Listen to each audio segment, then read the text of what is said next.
This Family Life News podcast is made possible by the support of listeners like you. Next on the 5 o'clock report. There was a tremendous amount of snow. A hard jolt and then a long roll for close to 45 seconds. Any idea whether you want to cut Social Security? I don't know why it's controversial to eliminate waste. I was there to pay respect for it. That have had loved ones sacrifice everything. Now, let's go to the newsroom.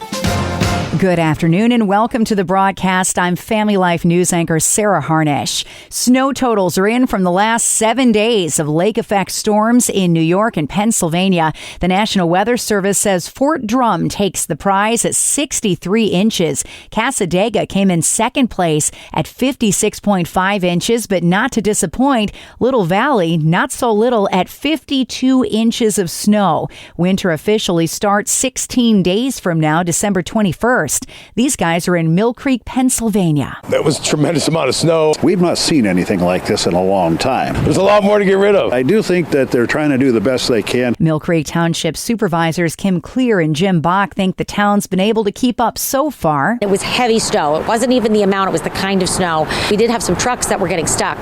We were able to get them unstuck and fixed and back out on the road. The county helped with some machinery, so we had some front loaders come in, and we needed that to really handle the excess snow. A blizzard warning just west of Jamestown, still in play until 1 a.m. The lake belts near Erie in Ontario under lake effect snow warnings and winter storm warnings until 4 a.m. on Friday. We got the snow, and California took a hit today from a major earthquake, 7.0 on the Richter scale, north and west of Sacramento. This one was a hard jolt and then a long roll for close to 45 seconds. Julie took cover. My living room floor shook and my front windows shook, so I knew it was an earthquake. It was a fast one, though. They issued, then canceled a tsunami warning. There have been 10 aftershocks. Damage to businesses reported. President-elect Donald Trump's handpicked team to hack away at government spending showed up on Capitol Hill today. Vivek Ramaswamy and Elon Musk hoping to eliminate agencies and extras to cut $2 trillion a year in government spending. That is 1 in every 3 pennies the U.S. government spends daily. The two were heckled by liberal reporters today. Mr. Musk, sorry to pose. Sorry, guys. Any idea whether you want to cut Social Security, Medicare maybe too? But even Democrats are on board with taking the axe to a number of government agencies. There's not a single American who thinks government's perfect, that, there's not anything that can't be changed. And so I'm just not afraid of having the conversation. I don't know why it's controversial to eliminate waste. I think anybody could support making our government more efficient and saving whatever money that we can. That second voice is one you know, Pennsylvania's John Fetterman. Ramaswamy and Musk made their rounds on Capitol Hill and ran their plans by both Democrats and Republicans. Senator John Cornyn just wrapped up his meeting with them this afternoon. Well, this is a very exciting time. We all know this was a change election. The American people felt like the country was heading in the wrong direction. One of those big reasons is because of inflation, because of federal government spending, because of the size of the federal government and $36 trillion in debt, which actually threatens our ability to defend ourselves in a very dangerous world. So I'm really happy that Elon Musk and Vivek Ramaswamy have decided to head up the DOGE effort. They're going to raise the visibility of a lot of these things that have needed to been dealt with for a long time. He mentioned DOGE. That's an acronym for the brand new Department of Government Efficiency. Pete Hegseth isn't giving up in his efforts to become the next Secretary of Defense. He's in D.C. today, too, to garner support that he needs from skeptical senators. Hegseth said today Donald Trump still picks him for the job, despite allegations of misconduct. He's behind us all the way. Spoke to him this morning. But CBS reporter Jake Rosen says Hegseth is on thin ice. Senior transition official told CBS News that, quote, time is running out for Hegseth to prove himself in these meetings on Capitol Hill. Yes, he has earned the support of senators who have really said, let's get this to a hearing and let's hear what he has to say. But really what the Trump transition is up against now as to whether the votes are there or they've already kind of surpassed this mark like they hit with Matt Gaetz, where it is just too late and enough senators have come out against him. There were some fireworks in Congress over a hearing about the attempted assassination of Donald Trump. We're auditioning for this I was job. there to pay You're not gonna respect for a get fallen to member of this January 20th. agency. You endangered You are President out of Biden's line, life, Congressman. Vice President You are out of Harris's line. life. Mr. Did you have a Chairman. radio with Mr. you? Fallon, Did you your wear a time vest? has Do you have a expired. weapon? That hearing was about the Secret Service, who had their agents out of their usual positions when the gunfire rang out last July in Butler, Pennsylvania. A massive manhunt still underway in Manhattan, but new clues are emerging in the search for the man police say assassinated the CEO of United Healthcare. Stills from surveillance videos have been released that show the gunman's face. Experts think it's just a matter of time before police get their man. The NYPD is arguably one of the best police departments when it comes to using technology. They have an 87% clearance rate in Manhattan South, which is the best in the city. The police commissioner says they won't rest until the job is done. The victim, 50-year-old Brian Thompson, was in New York City for a conference. The U.S. Supreme Court seems likely to uphold states' rights to ban minors from getting sex change operations. Oral arguments on the landmark case were heard yesterday. A ruling is expected next June. We see groups like the American Society of Plastic Surgeons speaking out against these practices. We've seen the UK walk back on this and ban it, Finland, Sweden, Belgium as well. Dr. Jared Ross with Do No Harm, a national group dedicated to raising awareness about the dangers of irreversible sex change operations on kids. In some cases, it's the parents that are motivating this. In some cases, the parents are being misled by the medical establishment. They have children that have underlying mental health comorbidities, anxiety, depression, autism, and they're being told that if they simply transition their child, that everything will be fine. And we know from the data that that's clearly not the case. Dr. Ross says so-called gender-affirming care has become a multi-billion-dollar-a-year industry at the expense of the nation's youth. And Christmas arrived in New York City last night.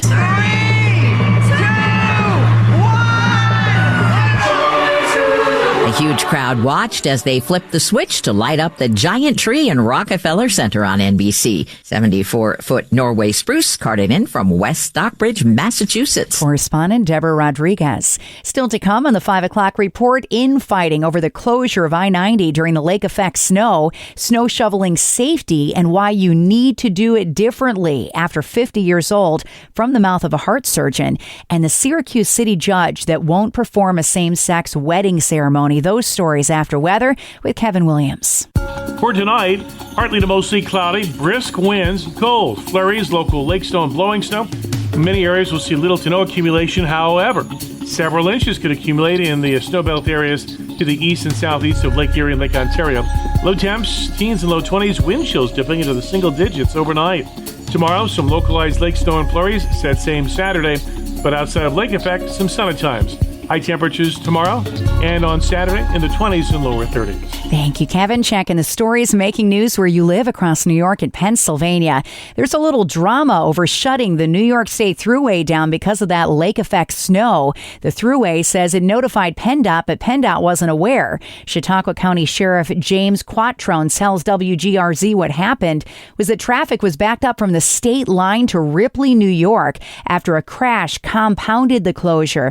It created a ripple effect that impacted traffic along I-90 from western New York all the way into northwestern Pennsylvania, leading to confusion and clogs along that major traffic artery. We received an email advising that they're going to close the thruway down. It doesn't give us a lot of time. I don't know what all goes into the decision to close the thruway down, but it does create issues for us. Like so many things, it's communication with the different entities. Emails may not always be the best. 2 people in Erie County, New York died Wednesday from heart attacks while shoveling snow. Experts say most people don't realize how dangerous it can be, especially for those who aren't in tip-top shape. Know your body. So if you have a condition, a heart condition, a lung condition, be aware that you're going to be working hard. And if you've been inactive for a while, it's going to put strain on you. Heart surgeon Dr. Max Fitzgerald says anyone over 50 needs to take frequent breaks while shoveling snow. For older adults, we would recommend not shoveling, and pushing a snowblower would be better, but there's still risk. You still have to push through 6-8 inches of snow. That's,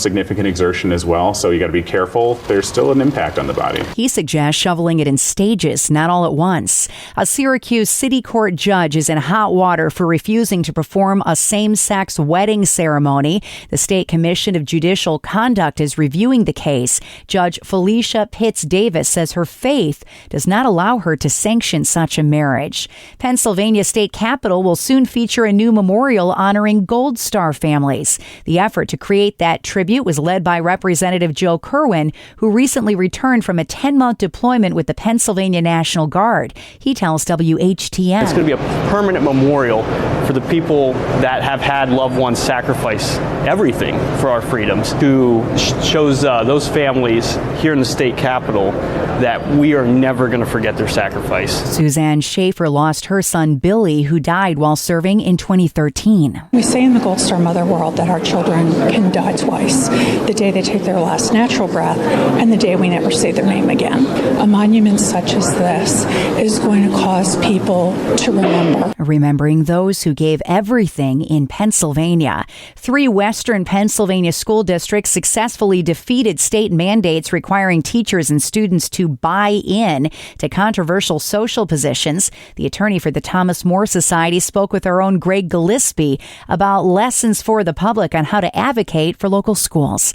Let's listen in. The case started in November of 2022 when the outgoing governor of Pennsylvania issued these what they call critically relevant and sustaining education guidelines. They actually mandated what teachers had to believe and required the teachers to impose those mandates upon their students and require their students to believe certain things.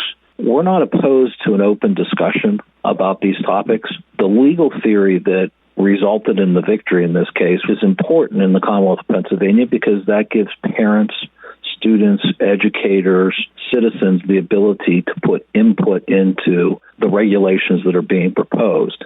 Instead of following that process, the governor and the governor's secretary of education at the time just tried to circumvent that and mandate this through guidelines. And that's what was really offensive. The state education department very recently has backed down from those mandates. What happened with that case? We reached a resolution that required them to send a notification to all the superintendents, K-12 through the Commonwealth of Pennsylvania, notifying them that the framework had been rescinded and was void. When they put these guidelines out, they made it clear to school districts that if they didn't follow the guidelines, their basic education subsidy, which comes from the state to the local school districts, could be in jeopardy. What are the lessons for other folks as we move forward? You know what, the lesson I think is that you can make a difference. Individual school board members, teachers, administrators, it's encouraging with their assistance to be able to empower parents and students that sometimes feel like there's nothing they can do. It only takes a small group to step up and say, we're willing to put our name on a complaint because this is wrong. We know it's wrong, and we want to fight. And we've been very successful in the litigation that we've been able to put forth, and courageous plaintiffs that are willing to step up and say enough is enough. That's Butler attorney Thomas Breath, who represented Pencrest, Laurel, and Mars area school districts in their legal victory over the state education department. You can hear the whole interview online anytime under Faith Under Fire at familylife.org. Time next for tonight's market report, brought to you by Faithward Advisors. Wall Street is ending with stocks lower. At the closing bell, the Dow Jones Industrial Average fell by 248 points to 44,765. The S&P 500 dropped 11 points to 60,75, and the Nasdaq fell by 34 points to 19,700. Faithward Advisors is a Christian financial planning firm online at faithwardadvisors.com. You should always be nice to your kids because someday they'll choose your nursing home. Hi, I'm Rob West with today's Faith and Finance Minute. That's an old joke, but there's some truth to it. One way to keep long-term care decisions in your hands is to have insurance. Otherwise, if you ever need long-term care, and studies show about 2/3 of us will, you'll be limited to facilities that accept Medicaid, and they're not always the best.